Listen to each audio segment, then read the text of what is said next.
So it's my honor because I actually know some of these people.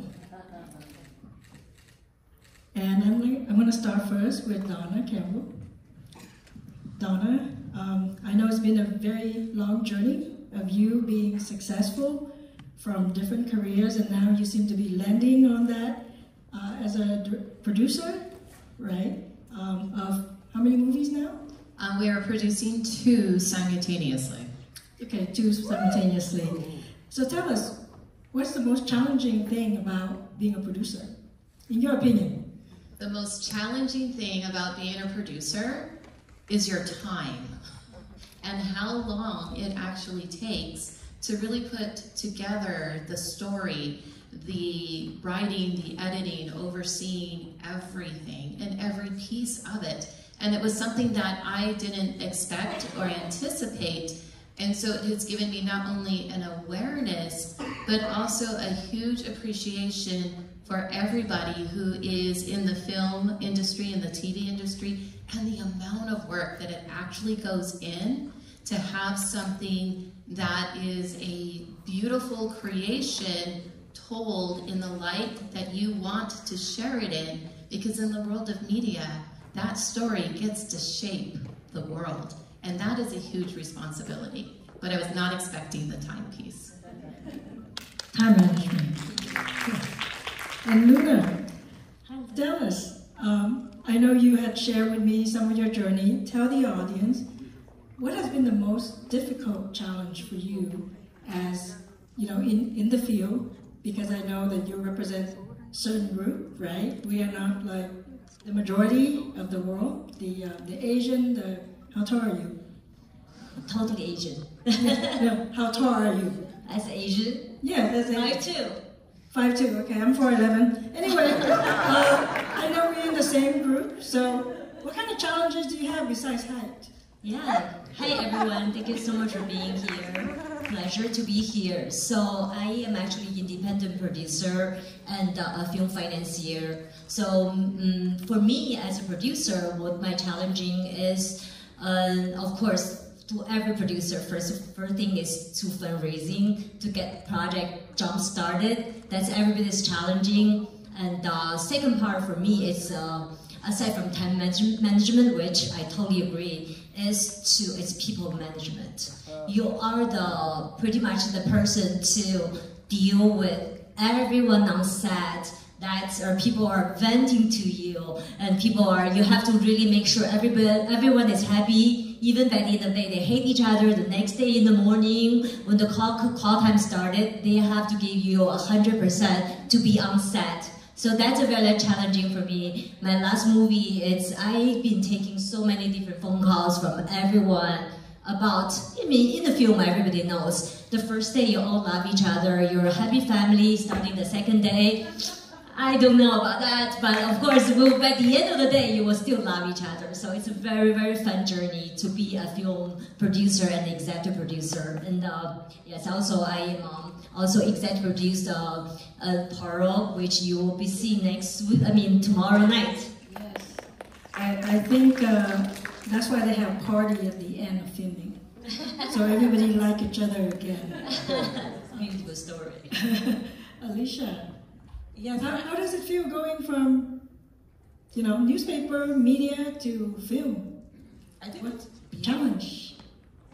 I think it's beautiful. I think that everyone has a story, and I think when you're thinking about a film, I think casting is something that's very important to think about, because people remember the story, but they remember the person that said the word that shifted something for them, made them cry, made them reflect. And so I think casting has been really, really interesting when you understand what you're trying to accomplish, who is the right person, whether it's how they're saying something on screen, whether it's how they're going to relate with someone off screen, and how they're going to integrate with everyone else that's a part of the project. I think that that's very interesting. Stories have so much form, and I think that film is one of those ways where you can connect with another individual. We were on a panel earlier today, and we had Kilo, who's making the music for the film, and he says everyone remembers the song in a movie or in a scene, but I think everyone remembers that person, whether they knew them in real life or not, that shifted something for them. And I think that's something that's beautiful about film and storytelling, but I think it's something that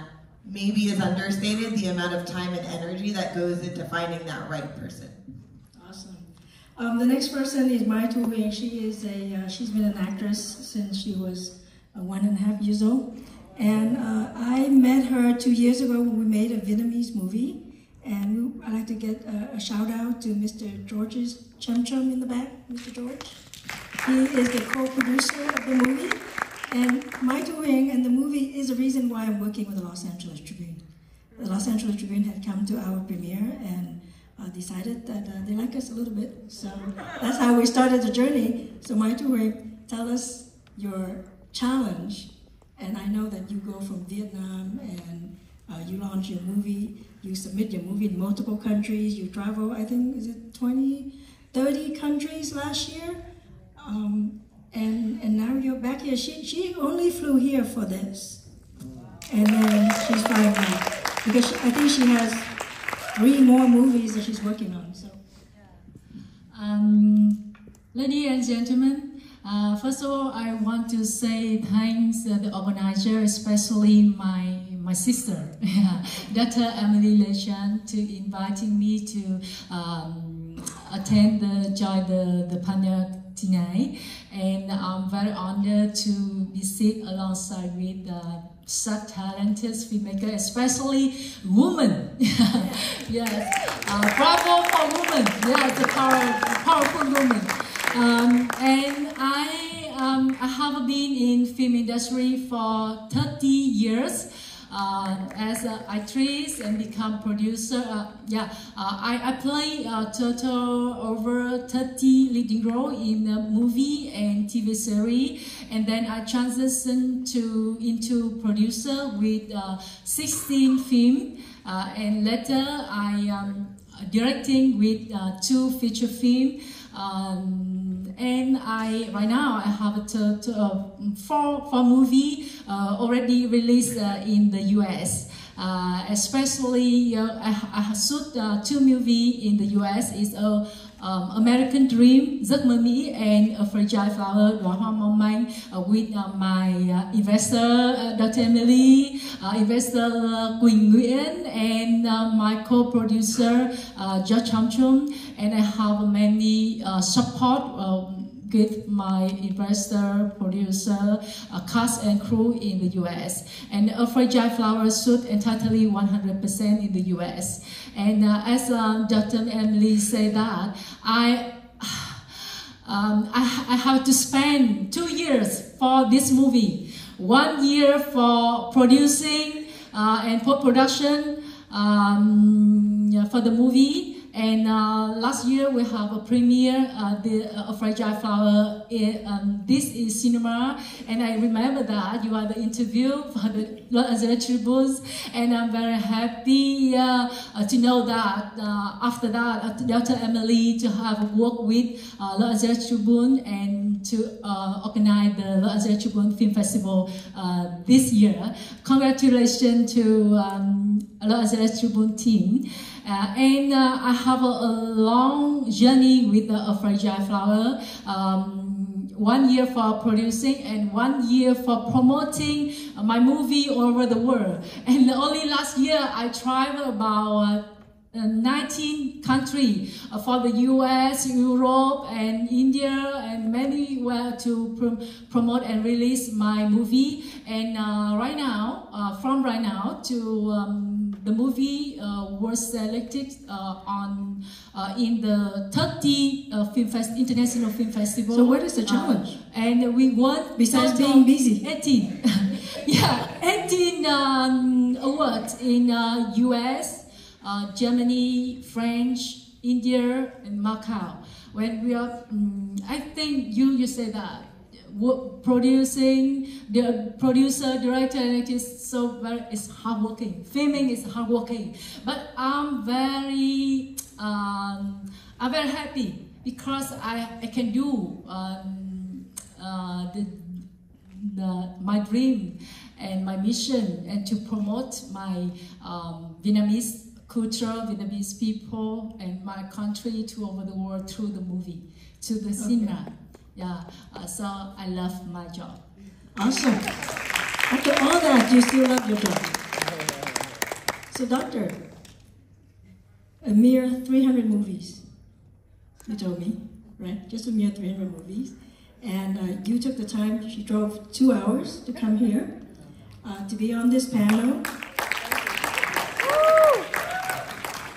And I know you also represent your country, and not only that, you work with the UN, correct? Tell us about that challenge. How do we go across the borders? Good evening, everyone. Thank you so much for this amazing platform. Yeah! LA Tribune.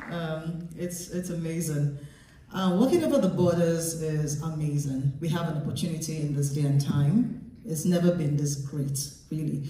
I think with the emergence of the streamers, this is something that it has done for us. It's opened everyone to the world. I mean, prior to this streamers coming on board, maybe 5-6 years ago, a lot of people in Hollywood didn't even know that there was a vibrant industry, say for example in Spain or in South Korea. We probably only knew of Bollywood. I don't know, how many people here know of Nollywood? Have you ever heard of Nollywood? Great, oh my God, we're famous. So Nollywood is the Nigerian movie industry, it's the 3rd largest movie industry in the world. I represent Nollywood here, so please Google us over this, thank you. You can find a lot of our movies right now on Netflix and even Amazon and all those other platforms. So I mean, we have been working tirelessly to push our movies over the borders for many years, but the challenges are always there. Like, where are the platforms? Who's projecting you?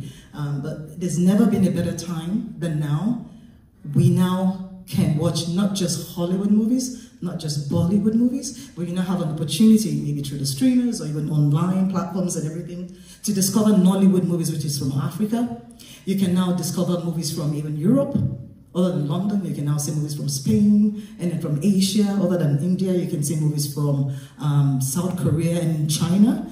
So, I mean, I'm open for collaboration. I'm a film producer myself. I'm a first-time director. I just produced my 2 movies, and I'll be releasing one of them here next year, called Mother's Love. You're all invited, by the way. you can premiere next year. Yes. Next year in the International Film Festival. Absolutely. Yeah. Why not? Are you open to help distributing the movies of all these beautiful ladies? In Africa, yes. If you need help, call on me. You can call me. The idea of crossing the border, and I understand there's an online platform, but sometimes I think we have that feeling, are we good enough, right? Is this movie good enough to go across the borders? I'll just have any one of you answer that question. Have you ever thought of that? Are you good enough to go to a foreign market? I can answer that. Yes. Can I? Okay. I think even though I'm working here now, I could speak very clearly for people from Africa. I think we've had that biggest of a problem because of our culture, because of sometimes even language barriers. Even though, for example, in Nigeria, for example, we are an English-speaking country. I remember, I'm also, by the way, I'm a voting member of the Academy. And I remember that one of the first things that I had to fight, because I was the first from my country, I'm not sure if from Africa, to be a voting member of the Academy. And I remember we, in the Academy we have, we used to call it indigenous movies, like stuff like that. And one of the criteria is that it has to be in the local dialect. Okay. Yeah, and so imagine that in Nigeria, our first language is actually English. Our official language is English. Oh. But we do have so many dialects, But when we do films across the board, we actually shoot in English. And so now you can't put that in for international film because you would have to shoot for the Oscars to actually do a movie in local dialects. Oh. And that is very difficult because then what that means is if you don't make it, then it will be very difficult to sell your movie because then you've only spoken to a little demography in Nigeria. Do you understand? So now, that's one of the things that held us back. Because you now start to wonder, how do I shoot my movies? Who am I even shooting it for? Should I stay local and just do it for my people and be commercial? Or should I take the leap of faith and make it international? Yes, that's always a challenge when you go to a larger market or a different continent, right? The language. Luna? So for me, I feel as long as you believe the content you're making, you believe the authenticity of your story, you shouldn't worry about that much about going to different region, different country, because I believe during pandemic, or like ever since pandemic happened, Netflix and all the streaming platforms have been training everyone pretty well that watching different language like Shogun, like everybody know, it's the #1 Hulu shows, and in Japanese, and we all watched in the past, like people call it as a legend, as a Crouching Tiger, Hidden Dragon. We watched Slumdog Millionaires, all in original language. So I feel like it's really nowadays borderless, and all the audience are really craving for the authenticity of your story. So when you make your film, it's really not the parody you should think about. It's the story, it matters. The story, I mean, the project, like you want to showcase your audience, that what it matters. I mean, of course, there are certain things as a producer you should definitely pay attention. I mean, not pay attention, like have that in the back of your mind. Certain genres, certain content you probably cannot distribute to Asia, or comedies. Everybody loves comedy, but certain comedies you just don't translate. So things like that, of course, you will have in the back of your mind when you go through the distribution. But first thing first, let's make the good movie first. Donna, you went all the way to Japan. I did. To shoot the movie. Did we shoot in Japanese? Some, yes, but not all. No, mostly I recorded in English. You know, you ask a very important question, Dr. Emily, and I'm going to be really honest and authentic. I never considered not ever once being global or international, because I come from a belief system that we are all one, we're all connected, we're universal citizens, there are no borders, we're all together in this, and that there's abundance for everyone. So I truly believe in a limitless life. And when we were putting together our cast for our first movie, Pillars of Power, the hidden secret behind achieving greatness, I'm like, who are all the great people out there in personal development? Who needs to hear these messages? And so yes, we did go to Japan to film with Ken Honda. I was in the Caribbean, filming with Dr. John DeMartini. And so because of that belief system, it opened up the world of possibilities. And so just by having an international cast, and even with the Rise of the Lioness, the power of feminine leadership that's getting ready to film, again, we have an international cast. We have people from Europe, we have people from the UK. If you're Australian, come see me, I need an Australian. So it never crossed my mind that we're already borderless, we're already global, and I really think that's how we should live. Awesome. Alicia? Yeah, I would say that this is where authenticity is so real, because when someone watches a film, it's about the feeling. I remember sitting in this very theater here, watching A Fragile Flower that you wrote and produced and directed, and I was all the way up there reading the subtitles crying, because there was a language difference, but it wasn't a barrier. It was just, I couldn't hear it, but I could read it, but the emotion was the same. Because the way that the actors, they captured me, and I could feel the essence of what their storytelling was about. And I think that as we get to the realness of the story and start creating to share real stories rooted in research and understanding nuances, people can't just skip over the emotion. There was a film that was screened here just last night, and there were no words, right? But every movement was captured. We were talking about the film after day one of the festival yesterday, and everyone was captivated. It was one of Daniel Wynn's film, because they're like, what was it about? There were no words, and it left us to our imagination, but we were captivated, right? And so I think that's what films do, and I think when people put their energy there, and the feeling and the essence of the film and how you're captivating someone, it doesn't matter where you're sitting around the world, because stories truly are borderless. Well, Mai Thu Huyền, and I'm not gonna ask you if you think you're good enough, because obviously you don't think so, because you're all over the world. What would you say to motivate somebody to go out of their country and make sure that they take that story and go all over the world, like what you did, going to 19 countries? Yeah, 19 countries. And I agree with our woman. I think that the story can touch heart, don't need the passport. As Alicia said that when you premiere the movie, release movie, cine tour, many states in the US or another country, Turkey, UK, French and India, and many audience cry so much after watch the movie A Fragile Flower. And especially in this movie, there are total of 15 songs with English, Vietnamese, and French song. And first of all, we worry about that. People translation of the song. Yeah, but the music and the story is touch heart, and everyone to understand the story. When I remember that when I want to release this movie in the India market, and our partner, distributor, want to doubling Hindi version and English version. But after that, when we premiere in the India, we have to use original version Vietnamese language with English subtitle. We don't use Indian doubling or Hindi doubling or English doubling, because I think the story don't need to translate. Yeah, language don't need to translate. And the result that many audience and filmmaker in India love the movie. And I remember that when we were screening this movie in the Jargon Film Festival, after the screening, everyone stand up and shout that very loud, "We love Vietnam, we love Vietnam." Yeah, I think awesome. Yeah, also very awesome and very honored. And I think that the Borderless storytelling is very important.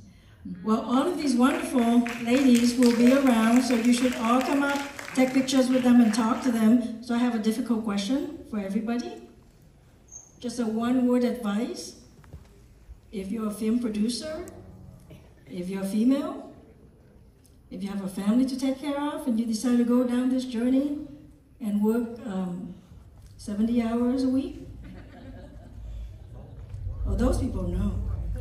One word advice to this audience, please. We start with Donna. Just one word. Can I have two? 1 to 3. Thank you. Include everyone. Just do it. These people don't follow instruction either. I said one word. Continue. It's my word is passion. And sorry, One word, that's it. I agree. Include everyone and keep going. My son is here tonight, so I'm inclusive. Congratulations. Well, I'd like to thank all the panelists for taking the time to be up here.